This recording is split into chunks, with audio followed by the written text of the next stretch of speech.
আসসালামু আলাইকুম। কোনো ব্যাংক থেকে বা এনজিও থেকে টাকা লোন করতে গেলে কাউকে কোনো গ্যারান্টার হিসাবে দিতে হয়, অর্থাৎ জিম্মাদার হিসাবে দিতে হয়। তো সাপোজ ধরেন আপনার কোনো বন্ধু কোনো ব্যাংক থেকে বা এনজিও থেকে টাকা লোন করেছে, তো সেই টাকার লোনের জিম্মাদার হিসাবে আপনি হয়েছেন বা গ্যারান্টার হয়েছেন। তো এই গ্যারান্টার হিসাবে আপনি কি ধরনের বিপদের সম্মুখীন হতে পারেন, তো মূলত আজকের এই ভিডিওতে তা এ টু জেড আলোচনা করব।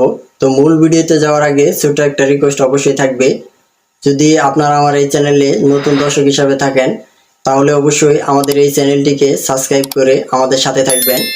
আর যারা অলরেডি আমাদের এই চ্যানেলটিকে সাবস্ক্রাইব করেছেন তাদেরকে অসংখ্য ধন্যবাদ।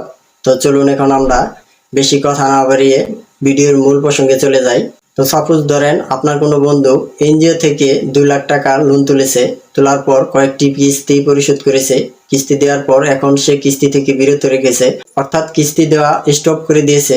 কিস্তি দেওয়ার না কারণে কিন্তু যেহেতু আপনি গ্যারান্টার হয়েছেন, অবশ্যই কিন্তু আপনাকে সেই কিস্তির লোনটি পরিশোধ করতে হবে। কারণ হচ্ছে যেহেতু আপনি গ্যারান্টার হয়েছেন, সেই ব্যক্তিটি যদি টাকা পরিশোধ না করতে পারে, যে গ্যারান্টার হয়েছে অবশ্যই কিন্তু তাকে টাকাটি পরিশোধ করতে হবে।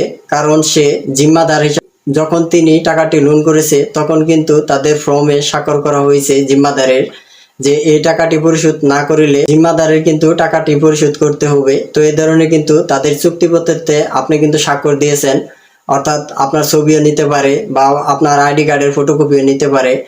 এক কথায় আমি বলবো যে আপনি কিন্তু অবশ্যই তার জিম্মাদার হিসাবে, অর্থাৎ সেই ব্যক্তি যদি টাকা না দিতে পারে সেই টাকাটি কিন্তু আপনি পরিশোধ করে দিবেন। তো এরকম চুক্তিপত্র হয়েই কিন্তু আপনি গ্যারান্টার হয়েছেন। অর্থাৎ আমি এক কথায় বলবো, এই ধরনের আসলে যারা গ্যারান্টার হয় আইনের মাধ্যমে গেলে এই গ্যারান্টারে টাকা পরিশোধ করতে হবে। তো এখন আপনি বলতে পারেন যে আমার বন্ধু টাকা লোন করেছে, আমি কেন সেই টাকার পরিশোধ করব। তো যেহেতু আপনি জিম্মাদার হয়েছেন, জিম্মাদার মানে হচ্ছে সেই ব্যক্তি যদি টাকা না দিতে পারে অবশ্যই আপনি সেটির দায়ভার নিয়েছেন।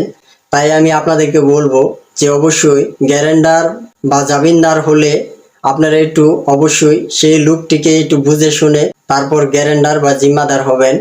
কারণ এই গ্যারান্টারের কারণে কিন্তু আপনি হয়তো ফেঁসে যেতে পারেন, এবং আইনের মাধ্যমে গেলেও কিন্তু আপনি ফেঁসে যেতে পারেন।